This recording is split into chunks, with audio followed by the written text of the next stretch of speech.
The Tottenham Hotspur dropping points to Newcastle. Just quick thoughts on Tottenham. So I said last week, I was asking a question generally that can they go through the season playing the kind of football they are playing? Because if you look at the numbers, they are scoring goals. If you look at the table, they are looking good on the table. They are in the top four. But how long can you keep this up? Because now they've lost against Arsenal. You've lost against Newcastle. They lost against, I believe, United. Yes, Manchester United. You've lost literally every big game you've played, but you are still in the mix for Champions League football. Yeah. You can't continue like this. You can't. And I don't see how it's going to progress going forward, because I doubt Antonio Conte is going to change the way he's going to set them up, because he's going to believe that this is the right way. He has done it with Chelsea, he has done it with Juventus, he has done it with Inter Milan. I think he believes that this is the style he has to progress it. But I think he's not really looking into the makeup of the midfield. You look at the Chelsea midfield he had with Fabregas and Matic. You look at the midfield he had at Inter Milan. You had Barella. You had some creativity in that midfield. And you look at the one he's operating with at Tottenham Hotspur. It's Bentancur and Højbjerg. Højbjerg and Bentancur. You can't. The creativity from those two guys. Both of them are always in a hurry to let the ball go. Exactly. That deep line playmaker he needs to make it tick. He doesn't have it as Spurs. And I think that's really hampering the system, because it's not a bad system to play. We have seen the merits of the system. We have seen how effective it can be when it's being used in the right way. And I think also he's been depending mostly on the attackers. And upon all the attackers he has, I think the most creative you say is Kulusevski. When Kulusevski is in the team, they play. It's like they play worlds apart. It's like the difference is so huge. When he's in, there's always a constant threat. There's always that kind of invention that you see from Harry Kane most of the times. You see from Harry Kane before Conte came in, when Kane used to drop into the midfield and kind of orchestrate things. Now Conte has kind of told him to forget about that and concentrate more on other stuff up top. And there's nobody to replicate that role he has in between the lines, you would say, between the midfield and the attack. And Kulusevski is not around to replicate it. So I don't think this system, as it is right now, is going to be formidable enough to, because I predicted that Spurs will be the closest to challenge Man City or Liverpool. I even thought they would be higher than Liverpool. They are higher than Liverpool right now, but not the way I thought they would be, because they are looking atrocious. United fans were over the moon with the performance against Spurs, the best performance in a number of years. But I think I was telling United fans, this has more to do with Spurs than United, because they were so poor. They couldn't even keep the ball for a prolonged period of time. And they kept on losing the ball. And it was so obvious what United were trying to do, trying to press them up high. They put Bruno was on Højbjerg. I think was it Fred was also on Bentancur. They kind of man-marked all the Spurs midfield players. They blocked the channels to go out wide to Perisic and who was it, Doherty? I don't know who was playing the other side. So they couldn't even progress. And that word on Perisic, I think he's been quite underwhelming, very underwhelming, because Perisic, we know Perisic, he's a very dynamic player, crossing, scoring, kind of putting pressure on the opposition. And I don't think he's nothing close to his nothing at all. I don't know if it's because of old age. I don't know if it's... And he's playing deeper too. He's playing as a left wing back. He's playing as a wing back, and the team doesn't even get forward much. So I don't know what's going on with Perisic over there. As a wing back, he did do well as a wing back at Inter Milan just before he came in. He was getting some match-winning goals. He was getting some crucial assists over there. So I don't know, maybe he has to take him a bit of a time to kind of acclimatize himself. I feel like that player you mentioned in the middle is a big part of what's happening with them. But yes, you wanted to make a point. I won't say I kind of disagree with Sydney. Conte has never played like this. We all know he's a bit more defensive, but if you remember his other teams, they attacked a lot. This Spurs team can't keep the ball. They can't attack. They are just...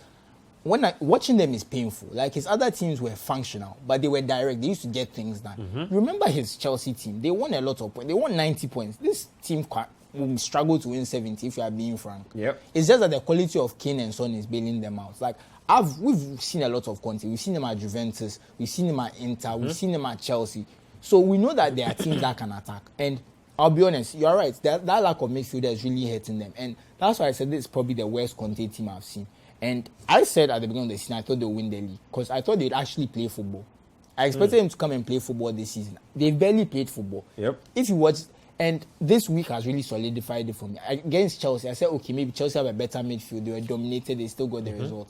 But the more you watch them, the more you're thinking to yourself, this team is actually lucky they are winning games, to be frank, because at a certain point, you have to keep the ball. And they treat the ball like when they get a boom, try and play to Kane or Son, whatever. And the ball is just going to come back to you. Then your centre backs are not the best in the world. Romero is pretty good, but Eric Dyer, Ben Davies, Clement Langley, anyone else apart from Romero, Davinson Sanchez, there's a mistake in them. And Hugo Lloris as a keeper, there's a mistake in him.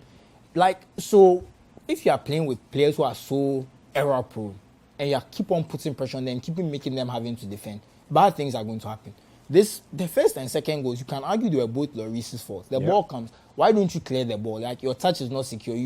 Then you hit Callum Wilson, you fall down and throw your arms up. And Eric Dyer, if he had run to the line, maybe Callum Wilson has to think twice about just trying to play it over. If Eric Dyer is on the line, he's probably thinking to himself, well, it's too far, I have to. And then Lloris can, there's no energy. The next one is a pass, very sloppy pass. He puts it where it is. It's difficult for Sessegnon. And Sessegnon kind of tries to hit the ball. He can't get it. Then Dan Ben and Almiron combine. And that's it, another goal. All Lloris's fault. I think he made another mistake. Was he in midweek as well? These, when you have such a back line, you can't play. You have to be able to keep the ball. You have to think to yourself, look, I need to keep the ball. And that's what I was saying. And Perisic is a great example. When Perisic was at Inter Milan, like you said, he's scoring and assisting from left wing back. Why? Because when Conte's teams have the ball, they were basically playing 3-2-5 when they had the ball. The wing backs were putting pressure. This Spurs team, when they attack, you just see Harry Kane and Son up front trying to do something, maybe one midfield runner trying to join you. You're not going to do anything with that. You need to stretch the play with your wing backs. You need to overload the box. You need to do something. That's the whole essence of playing with three. That's the whole essence. And the wing backs are not even going for it. So that's what I'm saying. On paper, when you saw this person, you thought, yes, they'd attack, they stretch their play. But when you see them in reality now, this is about a quarter way through the season, a third of the season, whatever it is. My mouth is not that good, but whatever it is, they've been atrocious. And I have a friend who supports Spurs. He's called Nana Kofi. He lives around me. I talk to him about football sometimes. He started telling me after about 4 or 5 games, he said, Susu, are you sure Spurs will win this league? When I see what Antonio Conte is doing, it's like, the results are coming. I told him, results are what is important. I want to apologize to Nana Kofi on air because he was right. Because you can't play like this and expect to. You really can't do it. So it's just not sustainable. It's not sustainable. And it's so disappointing because this squad has potential. They could be doing a lot more with their squad. But Conte is just, I don't know whether he's afraid. I don't know what it is. He doesn't want to have to score more than one goal to win games. But you have to, you have someone like Perisic. Perisic can use both feet. He can dribble, he can shoot. And you basically have him running for it only when you have 2 goals down. Even when the second half started, that goal they scored, the first part of the second half, Newcastle were the better team. They had one counter attack, got that corner and scored. That was it. If you had watched that second half, it looked like Newcastle were 2 goals down the way they were playing. So if the Spurs really need to change things up, something has to change. And they have that potential because last season it wasn't this bad. Let's talk about Newcastle for a bit because they have been a revelation this season. Not only have they forced themselves into the top 4, they've been pretty rock solid at the back as well. Very, very wonderful performance from Newcastle. And I actually have a cousin staying in the Newcastle on Tyne area, and he said the place is just buzzing. Everybody is so excited. And if you compare it to... See, when money comes, the place will Charlie. Now when they are going to the stadium, they wear, those things the Saudis wear with their thing. They've been wearing something. There's cash. As I said, when the money enters, the love is sweeter. They love everywhere. Even in football, I love is sweeter. So... they're just that's in love. And remember that Mike Ashley period was very toxic. Mike Ashley, joking, a lot of things happening around that time. Very, very toxic atmosphere. And it just seems they have gotten this new lease of life, a breath of fresh air.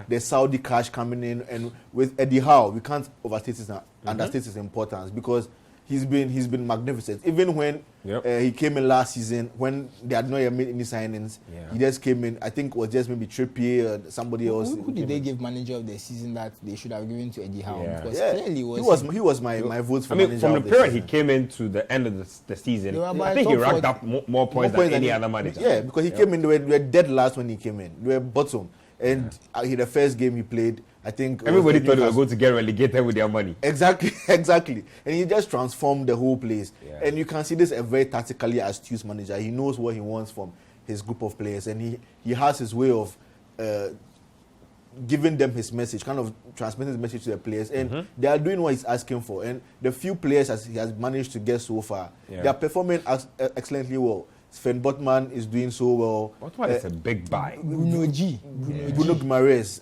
an excellent player that they got over there. Is he the and best even Isaac Bruno is in the not. Premier League? Is he the best? He's Bruno not the best Bruno in the We just Premier have to League. ask the question. He's not yet. I was about to ask who Newcastle's most important player is.